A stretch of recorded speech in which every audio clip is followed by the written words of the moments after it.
सातारा जिल्हा परिषद विषय समिती सभापती निवडीवर मंत्री मकरंद पाटील यांच्याशी चर्चेनंतर अंतिम भूमिका स्पष्ट करणार पालकमंत्री शंभूराज देसाई. सातारा जिल्हा परिषद निवडणुकीत झालेल्या प्री-पोल अलायन्सच्या पार्श्वभूमीवर विषय समिती सभापती निवडीबाबत महत्त्वपूर्ण घडामोडी घडत असून मदत व पुनर्वसन मंत्री मकरंद पाटील यांच्याशी चर्चा करून अंतिम निर्णय घेण्यात येणार असल्याची माहिती पालकमंत्री शंभूराज देसाई यांनी दिली. जिल्हाधिकारी कार्यालयात शुक्रवारी सायंकाळी विविध शासकीय विभागाच्या आढावा बैठकीनंतर पत्रकारांशी बोलताना देसाई यांनी ही माहिती दिली. त्यांनी सांगितले की मंत्री मकरंद पाटील यांच्याशी मुंबईत प्राथमिक चर्चा झाली असून ते आज साताऱ्यात दाखल होणार आहेत. त्यांच्या उपस्थितीमध्ये सविस्तर चर्चा करून विषय समिती सभापती निवडीबाबत अंतिम भूमिका निश्चित केली जाईल. दरम्यान जिल्हा परिषद पदाधिकारी निवडीच्या अनुषंगाने विचारलेल्या प्रश्नांना उत्तर देताना देसाई यांनी प्री-पोल अलायन्सच्या कराराचा मान राखूनच पुढील निर्णय घेतला जाईल असे स्पष्ट संकेत दिले. याचवेळी पोलीस अधीक्षक तुषार जोशी, स्थानिक गुन्हे शाखेचे पोलीस निरीक्षक अरुण देवकर आणि सहाय्यक पोलीस निरीक्षक रमेश गर्जे यांच्या निलंबनाच्या विषयावर सुरुवातीला नो कमेंट्स असे उत्तर देत त्यांनी भूमिका टाळली. मात्र सभागृहात घडलेल्या प्रकाराबाबत हा विषय घटनातज्ञ व कायदेतज्ञांकडे विचाराधीन असून त्यांच्याकडून अहवाल आल्यानंतरच याबाबत सविस्तर भाष्य करण्यात येईल असे त्यांनी स्पष्ट केले. जिल्हा परिषद निवडणूक परवा झाली, आतापर्यंत सभापती निवड आहे, काय आपली तयारी पूर्ण? मकरंद पाटील साहेब मुंबईमध्ये आहेत. आज माझं रात्र मी काल लवकर निघालो, ते थोडं थांबलेत मुंबईत. आम्ही सगळेच अधिवेशनात होतो, व्यस्त कामकाज होतं अधिवेशनात.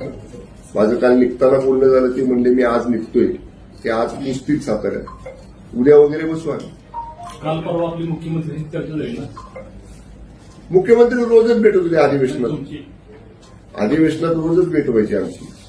या अनुषंगाने काय चर्चा पण झाली? काय ह्या निवडणुकीला सामोरे जाणार की फक्त माहिती नाही, मकरंद पाटील साहेब उद्या आज येत आहेत, ते आले की आम्ही बसू. मी काय एकटा निर्णय घेणार काय नाही. सुरू जुळला का भाजप मी बरोबर? बरं का एकटा निर्णय घेणार नाही ना. आमचं प्री-पोल अलायन्स आहे, त्यामुळे आबा आले की आम्ही बसू. नाही, तुमचे कुठले सदस्य परत आलेत कसं? आम्ही त्याच्यावर पहिल्याच पत्रकार परिषदेत मी सांगितलं, पक्षांतर बंदी कायद्यानुसार जी काही कारवाई आहे ती पक्षाचे नेतृत्व करते. मला उपनेता आणि या निवडणुकीचा जो व्हीप बजवायचा अधिकार दिला, माझा अहवाल पक्ष प्रमुखांच्याकडे मी पाठवलेला आहे. उपसभापतींनी निलंबनाचे निर्णय दिले, त्याच्यावर मुख्यमंत्री त्याच्यावर नो कमेंट्स. आता कसं आहे ऐका, त्याच्यावरती घटनात्मक संविधानात्मक तज्ञांकडे कायदे तज्ञांकडे तो देण्याचा निर्णय सभापतींनी जाहीर केला. त्यामुळे सभापतींचं एक रुलिंग उपसभापतींनी त्याच्यावर सांगितलेलं कायदे तज्ञांकडे पाठवा, घटना तज्ञांकडे पाठवा. अशा परिस्थितीमध्ये विधानसभा सदस्यांनी मंत्र्यांनी भाष्य करणे योग्य नाही. त्याच्यावर फायनल कन्क्लुजन येऊ द्या, फायनल काहीतरी रुलिंग येईल, त्याच्यावर मग बोलू आपण. तुमच्या हाताला लागलेलं बरं बरं होऊ नये असं वाटत होतं कॅज्युअली विचारलं. झालं ना? बरोबर. काळजी कुठे विचारली? झालं ना? विचारलं पाहिजे. आणि भाजपची नेते बाहेर नाही चौकशी करायला मुंबईला. एवढीच काळजी होती, ते याचं मुंबईला. शिवसेना काय मोर्चा काढते 31 तारखेला? मी काल आलोय रात्री साहेब. आज दिवसभर थोडं घरगुती कामात होतो एका, म्हणून मी सकाळच्या 2 तास जरा बैठका लेट केल्या. उद्या 2 दिवस मतदारसंघात चाललोय, कारण माझी पक्षाच्या पदाधिकाऱ्यांची भेट नाही. तर एकनाथ उमळे आलेच आमचे सहसंपर्क प्रमुख.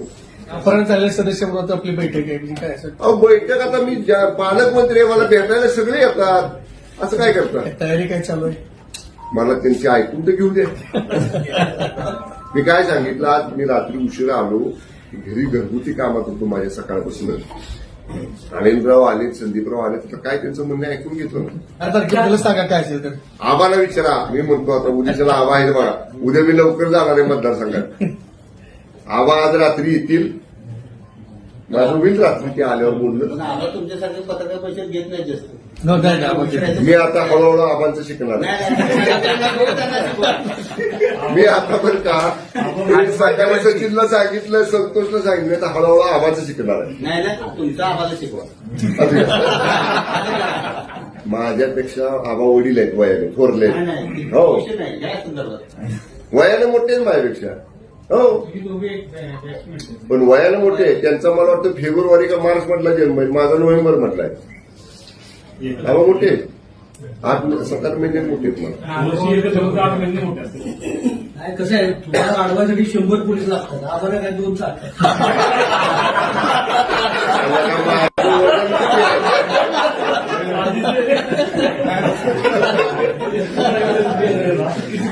अरे त्यांची का अडचण करताय? पालकमंत्री आलाय म्हणून बसले तिथं प्रोटोकॉल आहे त्यांची का अडचण करताय? मला खाजगीत विचारा की तुम्ही.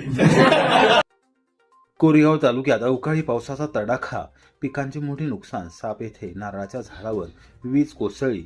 कोरेगाव शहरासह तालुक्याच्या दक्षिण भागात शुक्रवारी सायंकाळी वादळी वाऱ्यासह अवकाळी पावसाने जोरदार हजेरी लावली. ऐन उन्हाळ्यात आलेल्या या आसमानी संकटामुळे शेतकऱ्यांच्या हातातोंडाशी आलेल्या घास हिरावून गेला असून शेती पिकांचे मोठ्या प्रमाणावर नुकसान झाले आहे. हवामान खात्याने यापूर्वीच राज्यात अवकाळी पावसाचा इशारा दिला होता. त्यानुसार कोरेगाव तालुक्यात विजांच्या गडगडाटासह सुमारे 1.5 तास जोरदार पाऊस कोसळला. अचानक बदललेल्या हवामानामुळे काढणीस आलेल्या गहू, हरभरा आणि कांदा पिकांना मोठा फटका बसला आहे. तालुक्यातील साप गावात मंगेश कांबळे यांच्या घराजवळील नारळाच्या झाडावर वीज कोसळून झाडाला आग लागली. काही क्षणातच शेजारील झाडांनाही आग लागली होती.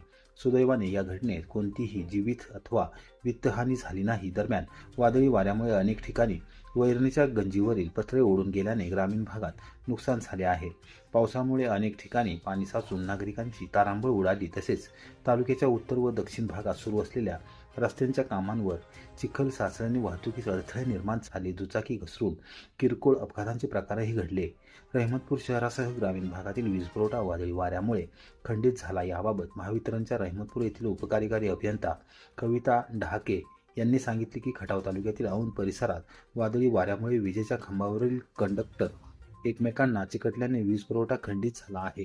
तो सुरळीत करण्यासाठी तातडीने जनमित्र व शाखा अभियंत्यांना कामाला लावण्यात आले असून लवकरात लवकर वीज पुरवठा पूर्ववत केला जाईल. दरम्यान वीज पुरवठा खंडित झाल्याने अनेक गावातील पाणीपुरवठा योजनांच्या पंप हाऊसमधून पाण्याचा उपसा होऊ शकला नाही. त्यामुळे शनिवारी काही भागात पाणीटंचाई जाणवण्याची शक्यता व्यक्त करण्यात येत आहे.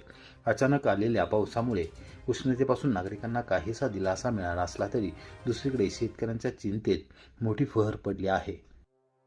सातारा जिल्हा परिषदेत विषय समिती सभापतींची निवड 4 एप्रिलला राजकीय घडामोडींना वेग. सातारा जिल्हा परिषदेच्या विषय समिती सभापतींची निवड प्रक्रिया येत्या 4 एप्रिल 2026 रोजी पार पडणार असल्याची माहिती अध्यक्षीय अधिकारी तथा जिल्हाधिकारी संतोष पाटील यांनी दिली. नुकत्याच पार पडलेल्या अध्यक्ष व उपाध्यक्ष पदाच्या निवडीनंतर आता विषय समिती सभापती निवडीकडे जिल्ह्याचे लक्ष लागले असून स्थानिक स्वराज्य संस्थेतील सत्तेचा हा पुढचा महत्त्वाचा टप्पा मानला जात आहे.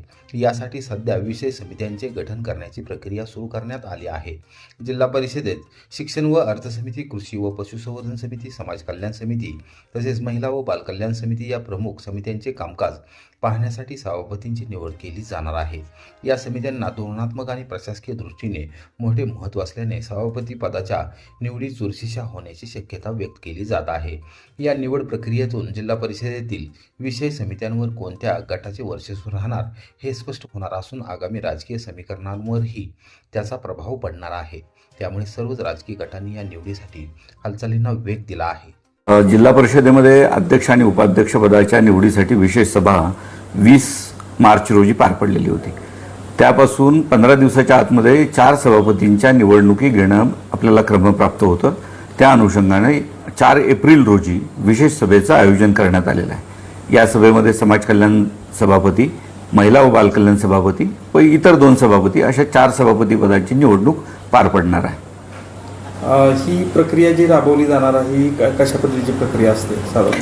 नाही, जिल्हा परिषदेचे जे सदस्य आहेत ते यासाठी मतदान करतात. त्याचबरोबर निमंत्रित सदस्य म्हणून पंचायत समितीचे सभापती या सभेला उपस्थित राहू शकतात.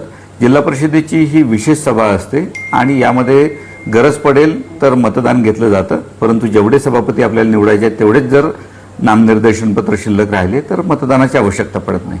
जर मतदान घेण्याची आवश्यकता असेल तर हात दाखवून म्हणजे हात उंचावून मतदान घेतलं जातं, म्हणजे उघड स्वरूपामध्ये मतदान होतं.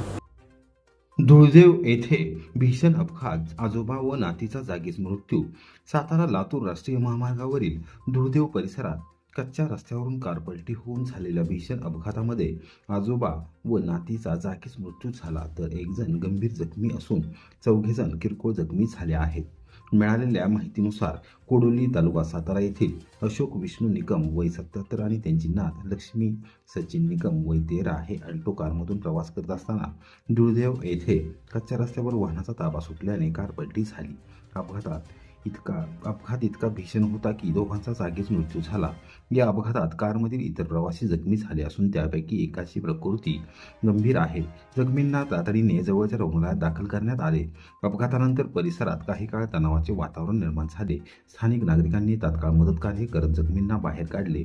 घटनेची माहिती मिळताच पोलिसांनी घटनास्थळी धाव घेत पंचनामा केला असून पुढील तपास सुरू आहे. कच्च्या रस्त्यांवरील धोकादायक प्रवास पुन्हा चर्चेत. या घटनेमुळे कच्चा व खराब रस्त्यावरील सुरक्षिततेचा प्रश्न पुन्हा ऐरणीवर आला आहे.